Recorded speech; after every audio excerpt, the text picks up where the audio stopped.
Bienvenue sur Tsunamia, le podcast dédié à la déferlante de l'intelligence artificielle. Et cette semaine, accrochez-vous, car les news qu'on a à vous proposer sont gargantuesques. On va plonger au cœur des laboratoires d'OpenAI et d'Anthropic, explorer les stratégies de Google et de Meta, décrypter les ambitions d'Eleven Labs et de DeepSeek, et même s'aventurer sur des terrains plus insolites, des radars de covoiturage aux vocalisations des animaux. Attachez vos ceintures virtuelles, c'est parti pour un tour d'horizon complet, dynamique et, on l'espère, éclairant. Alors on commence fort avec les poids lourds de l'IA générative. OpenAI a levé le voile sur GPT 4.5, son modèle le plus avancé à ce jour.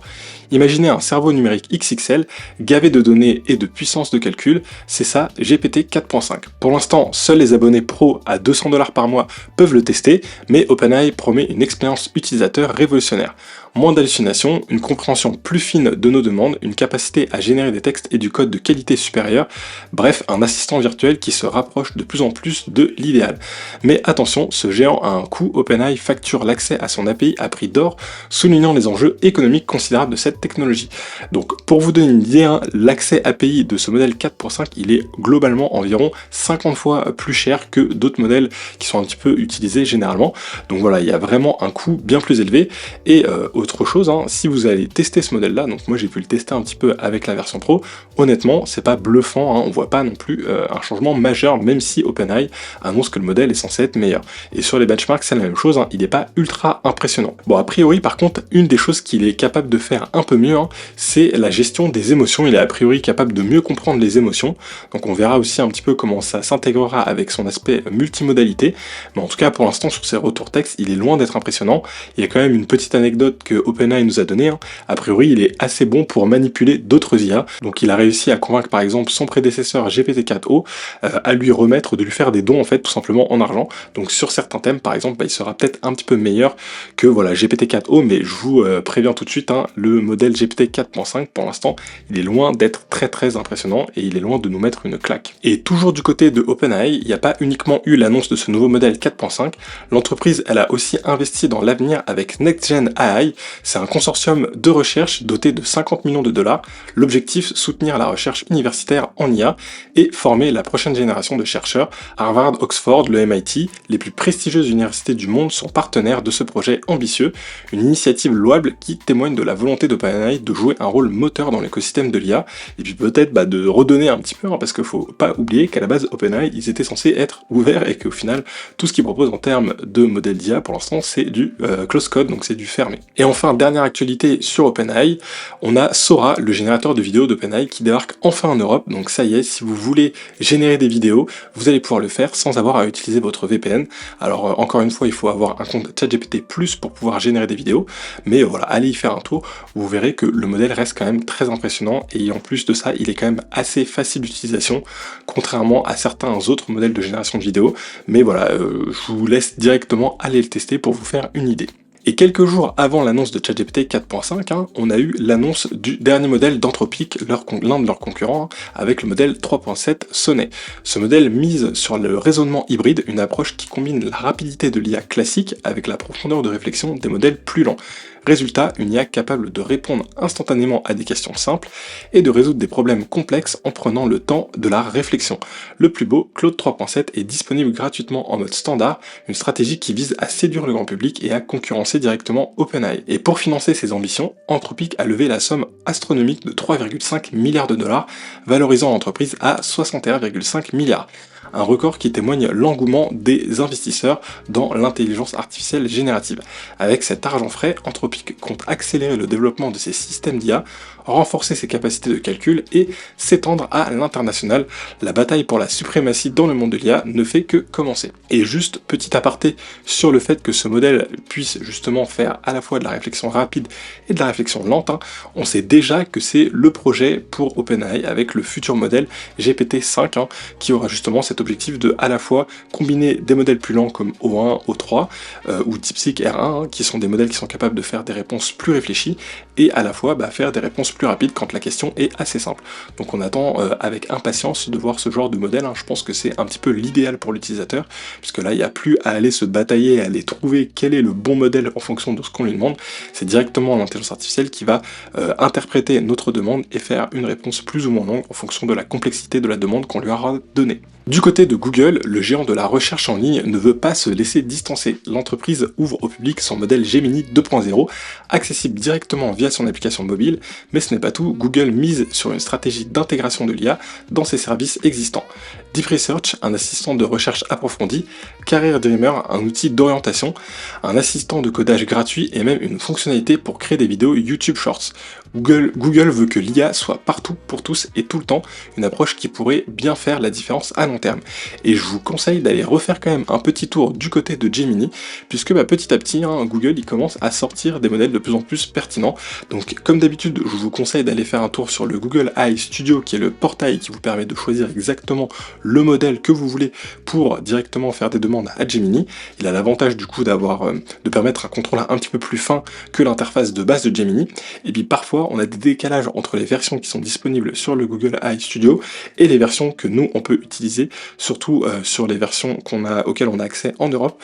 Donc il peut y avoir un petit décalage, mais voilà, maintenant on a quand même Gemini version 2 qui est disponible directement sur la version sur le site Gemini, mais aussi toujours sur le site Google AI Studio. Pour ceux qui suivent le podcast, vous y avez déjà accès du coup depuis plusieurs semaines, puisque voilà, le modèle était déjà dispo en preview sur le Google AI Studio. Cet agent IA promet de révolutionner notre façon d'utiliser Internet. Imaginez, vous voulez acheter une paire de chaussettes, réserver des billets pour un match ou organiser un voyage. Browser Operator s'occupe de tout directement dans votre navigateur. Plus besoin de jongler entre les onglets, l'IA fait le travail pour vous. Opera promet une expérience utilisateur fluide, intuitive et sécurisée, un pari audacieux qui pourrait bien rabattre les cartes du marché des navigateurs. Alors pour l'instant, ce fameux Operator Browser, c'est qu'une annonce en preview, mais voilà, on voit qu'ils sont en train de rentrer aussi dans la course des modèles d'IA de type agentique. C'est déjà d'ailleurs ce que peut faire le modèle Operator d'OpenAI, qui est pour l'instant disponible uniquement pour les utilisateurs pro et donc uniquement aussi aux États-Unis. En tout cas, il n'est pas encore disponible en Europe. Donc on verra un peu si Operator propose un concurrent qui sera suffisamment pertinent. Et il ne faut pas oublier que Claude, ils avaient sorti un modèle du même type, de type agent, qui était uniquement accessible via leur API. Donc c'était forcément un peu plus compliqué de pouvoir le tester, mais ils ont aussi un modèle de type agentique qui est encore d'ailleurs disponible, un petit peu plus sous une forme, on va dire, de bêta. Mais voilà, je vous l'avais déjà dit en début d'année, 2025 c'est l'ère des agents IA, donc on va voir un petit peu si tous ces agents vont commencer à pouvoir réaliser des tâches assez concrètes pour nous. Du côté de Meta, le géant des réseaux sociaux ne reste pas les bras croisés. L'entreprise prépare une application autonome pour son assistant Meta AI, ainsi qu'une version payante avec des fonctionnalités exclusives. Leur objectif, c'est de concurrencer directement ChatGPT, Gemini et Claude aussi, et s'imposer comme un acteur majeur de l'IA conversationnelle. Meta mise sur son immense base d'utilisateurs et sur son expertise en matière de réseaux sociaux pour faire la différence. Et c'est vrai que je pense que c'est pertinent de séparer l'intelligence artificielle des réseaux sociaux. Quand on a envie d'accéder directement à l'intelligence artificielle de Meta, on n'a pas forcément envie d'être perturbé par des notifications sur Facebook par exemple ou sur Instagram, donc c'est plutôt une bonne idée.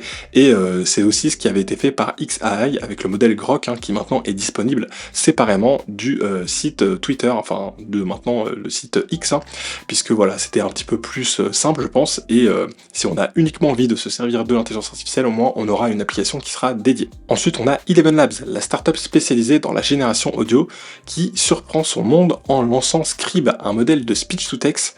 Donc jusqu'ici, Eleven Labs, ils étaient surtout connus pour la partie création de voix. Je les ai d'ailleurs pas mal utilisés dans le passé, notamment pour faire la voix de Josh. Et avec Scribe, l'entreprise se diversifie en se positionnant sur un marché en pleine expansion. Scribe prend en charge plus de 99 langues avec des performances impressionnantes dans les langues les plus courantes. Et c'est un concurrent sérieux pour les géants du secteur comme Whisper, qui est le modèle d'OpenAI. Donc Whisper, c'est l'un des modèles qui est énormément souvent utilisé en speech to text, donc quand on convertit de la voix en texte, et donc là vraiment ils sont en train d'aller concurrencer ce dernier puisqu'ils arrivent à avoir des performances qui sont meilleures, et a priori en plus ils ont des performances qui sont meilleures aussi dans plusieurs langues. Donc j'ai pas eu l'occasion de tester ce modèle là, mais j'essaierai de l'essayer un petit peu plus en détail pour vous dire justement si ça vaut le coup d'aller l'essayer en profondeur et peut-être de remplacer des modèles qui sont déjà connus. Mais voilà, ça fait plaisir de voir qu'on a aussi une amélioration de la transcription, puisque moi de mon côté j'utilise pas mal d'outils de transcription, notamment pour faire des résumés de mes réunions, et clairement il y a certains mots qui sont souvent mal interprétés par l'intelligence artificielle, et justement c'est pertinent d'avoir des modèles qui sont en train de s'améliorer sur ce domaine-là, et qui sont mieux entraînés, avec peut-être aussi des datasets qui sont plus complets, pour justement avoir des transcriptions audio qui sont plus performantes. Et sinon, du côté de la Chine, la startup DeepSeek fait sensation en annonçant des marges bénéficiaires théoriques de 545%. Des chiffres qui font rêver, mais qui sont à relativiser. DeepSeek calcule ses marges en se basant sur un scénario idéal où tous les utilisateurs paieraient le prix fort. Dans la réalité, les choses sont plus complexes. Mais cette annonce témoigne du potentiel économique énorme de l'IA, même dans un contexte de restrictions technologiques imposées par les États-Unis. Et après, c'est vrai qu'il faut quand même prendre en compte que DeepSeek, ils ont un marché qui est énorme, c'est le marché de la Chine. Donc voilà, même si là, leurs projections, elles sont théoriques et que ce chiffre ne veut pas dire grand-chose, je pense que ça reste quand même un concurrent qui est très présent, et ils ont démontré avec la sortie de leur modèle R1 qu'ils étaient capables de secouer un petit peu tout l'écosystème de l'IA, puisque c'est vrai que la sortie de ce modèle, elle a eu quand même un impact qui a été très très conséquent. Bon, sinon j'ai un sujet qui est un petit peu plus léger pour vous. Pour ceux qui habitent en région parisienne et qui peuvent emprunter parfois le périphérique, il y a maintenant des nouveaux radars qui ont été mis en place pour détecter les gens qui font du covoiturage. Et donc du coup, il y aura une file qui sera dédiée au covoiturage. Et forcément, ces radars, ils intègrent l'intelligence artificielle, et donc il y a des petits malins qui se sont posé la question de savoir si on mettait une poupée gonflable ou un gros ours en peluche en siège passager, si l'IA réussirait à détecter ou pas si c'est une vraie personne qui fait du covoiturage. Et ben effectivement, le modèle il a été bien entraîné, et donc il arrivera à détecter qu'il n'y a pas une vraie personne à côté de vous. Donc pour les petits malins qui essayent de tromper l'IA, pour l'instant ça ne fonctionnera pas. Et pareil, le modèle qui sont utilisés, il est aussi capable de détecter les problèmes qui peuvent être liés à des reflets au niveau des vitres ou aux vitres teintées. Donc a priori voilà, c'est un modèle qui sera adapté pour détecter les infractions. Donc faites attention, pour l'instant il n'y a pas d'infractions qui vont être appliquées, mais a priori dès le début du mois de mai, si jamais voilà, vous roulez sur une voie qui est dédiée au covoiturage et que vous êtes seul, vous pourrez avoir une amende qui s'élève à 135 € si je me trompe pas. Bon, et sinon, au niveau d'Apple, alors que la concurrence fait rage entre OpenAI, Google, Claude de Anthropic, etc., Apple, de leur côté, ils prennent vraiment leur temps, et ils prennent probablement même trop leur temps.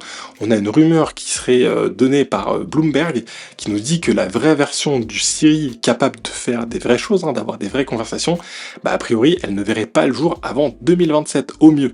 Donc on a un vrai retard très important d'Apple là-dessus, et donc je sais pas exactement ce qui va se passer, mais c'est assez étonnant de voir que on avait l'un des gros GAFAM qui est complètement en train de rater ce tournant vers l'intelligence artificielle, et qui faisait vraiment partie des leaders potentiels sur ce sujet.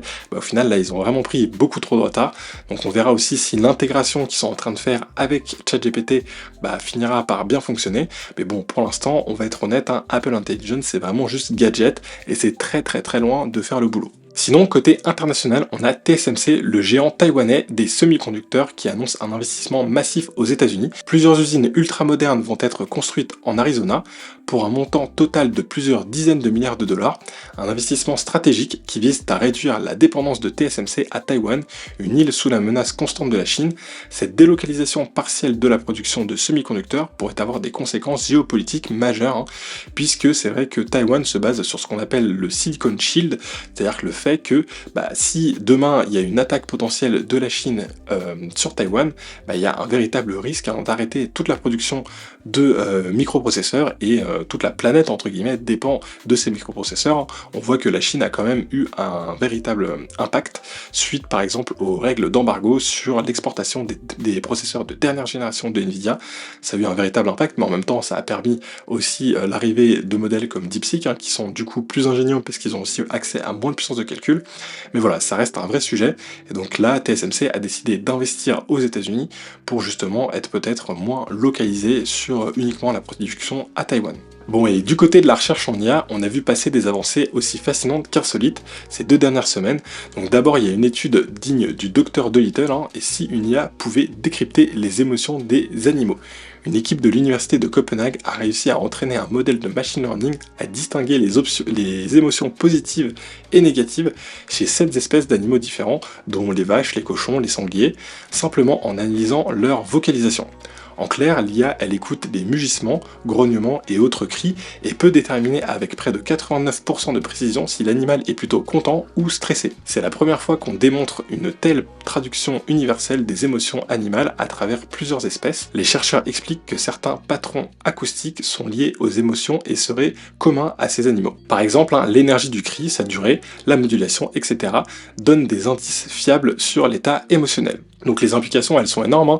On pourrait imaginer des outils pour surveiller en temps réel le bien-être du bétail dans les fermes, détecter plutôt le stress ou la détresse et améliorer les conditions d'élevage, voire dans la conservation animale, mieux comprendre comment se sentent des espèces sauvages grâce à des enregistrements audio. Donc voilà, forcément cette recherche, elle permet pas de décrypter tout le champ des émotions chez les animaux, mais ça reste quand même assez fascinant de voir que maintenant, grâce à l'intelligence artificielle et au fait qu'elle est capable de bien analyser des patterns tout simplement dans les données, on arrive à avoir ce genre de résultat. Donc on verra si dans le futur on arrivera à avoir une compréhension encore meilleure des animaux. Bon, et sinon, du côté de la recherche médicale, on a une avancée qui est assez intéressante.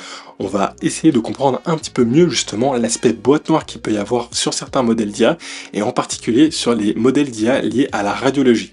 Donc on a pas mal d'IA qui sont capables d'analyser des radios ou des scanners pour détecter des maladies, donc c'est génial, mais souvent on ne sait pas comment elles font, ce qui frustre les médecins.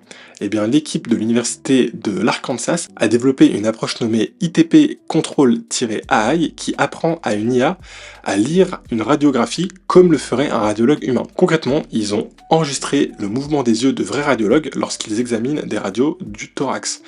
Où est-ce qu'ils regardent, combien de temps, et à partir de ça, ils ont utilisé ces données pour entraîner l'IA à focaliser son attention sur les mêmes zones clés d'un expert. Donc du coup, l'IA, elle ne se contente plus de cracher un diagnostic, elle produit aussi une carte de chaleur qui montre les régions de l'image qu'elle a examinées et jugées importantes, un peu comme si on voyait où elle pose son regard. Résultat, le système reste hautement précis pour détecter par exemple un œdème pulmonaire, un cœur trop gros ou une tumeur, et il est entièrement transparent sur sa démarche. Le médecin peut suivre son raisonnement visuel, comprendre pourquoi l'IA conclut à telle pathologie et ainsi lui faire confiance beaucoup plus facilement. C'est un énorme pas en avant pour l'explicabilité de l'IA en santé.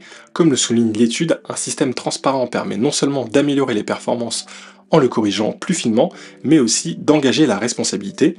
Le radiologue reste maître de la décision car il voit sur quoi l'IA se base. Ce genre d'IA interprétable pourrait devenir un standard dans des domaines critiques comme la médecine, les voitures autonomes ou la finance, où on ne peut pas en fait se contenter d'un oracle qui ne fait que nous donner un résultat sans forcément nous donner les explications qui vont avec et qui peut agir un petit peu parfois comme une boîte noire, ce qui peut ne pas être systématiquement rassurant.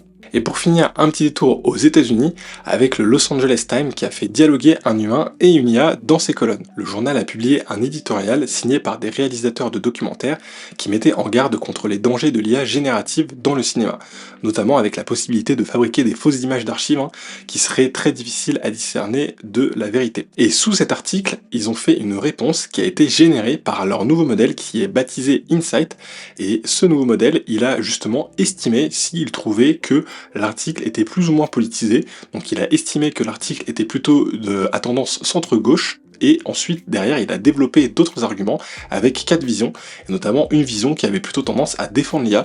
Donc en gros ils sont en train de faire un système où ils ont leurs articles qui sont ensuite débattus par des IA. Donc voilà, est-ce que ça permettra d'avoir peut-être un avis plus objectif sur les contenus qu'ils fourniront? Je trouve que c'est une idée intéressante à explorer, mais forcément derrière on peut aussi avoir tous les problèmes de biais qu'on peut avoir avec l'IA, et donc est-ce qu'ils vont réussir à avoir un modèle qui va être pertinent et qui va pouvoir faire des retours qui seront assez intéressants pour que le contenu global nous permette d'avoir une vision un peu plus objective sur une nouvelle. On verra un petit peu tout ça dans le futur. Et voilà, c'est tout pour cette semaine. Donc encore une fois, une semaine qui a été plutôt concentrée sur l'actualité.